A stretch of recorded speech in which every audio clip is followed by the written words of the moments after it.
Hey, this is Allie Edwards, and this is a process video for week 7 of 2018 in Project Life. You can see that I almost always start with my photos already in place, a couple cards in place too, one piece of ephemera. I also have a screenshot from an Instagram post in there included as well. I'm using a label sticker and then a rolling date stamp to hold my title card in place there. This week I decided to look back on my Instagram posts from this week, so this was back in February, and just kind of take them and put them together onto two different cards. And so I printed those with white and a red type on a pink background, just made those in Photoshop. It was definitely, I would say, a quick and easy way to get some of the stories told from the photos where I'm not feeling like maybe I want to write on all the photos and I don't necessarily want to have individual journaling cards for each one of the stories. So just kind of a simple recap of different things that were happening over the course of the week.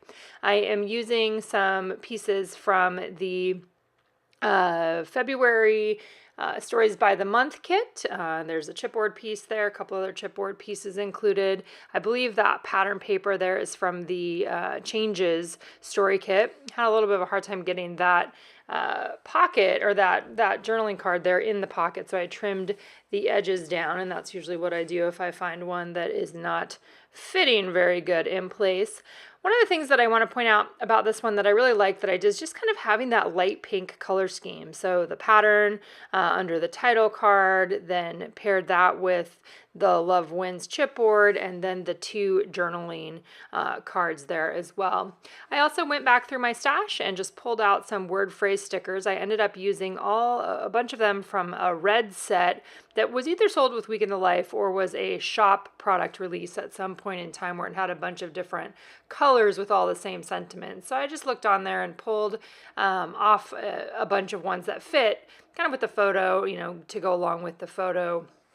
Excuse me, the story that I was telling there in the photo, or, something that was relevant to the photo itself. Again, keeping it super simple, the reminder that we don't have to reinvent the wheel every time, that it's super easy to just pick one or a couple embellishments and repeat those over the course of the week, rather than mixing and matching everything. Of course, you can always do whatever you want to do in this process, but this is one of the ways that I find that I'm really getting things done. I used one of the Posca paint pens to write "Love You" on top of a photo of Simon there. When I take pictures like that, like in a doctor's office or those sorts of things, I love leaving myself space from the wall often to be able to write directly on the photos. Then I decided to add an additional hand-drawn element, and I drew boxes or rectangles around each one of those red word phrase stickers. It's just a little something extra, linking the white writing on that one card to the rest of the design there throughout the rest of the page, just doing that on each one of those. And then I took this one card of me, picture of me doing yoga, and used a black pen to write "Love Me." So I wrote "Love You" on the one of Simon, and then I just kind of colored it in and played a little bit with the writing there to finish this one up. Let me know if you have any questions below.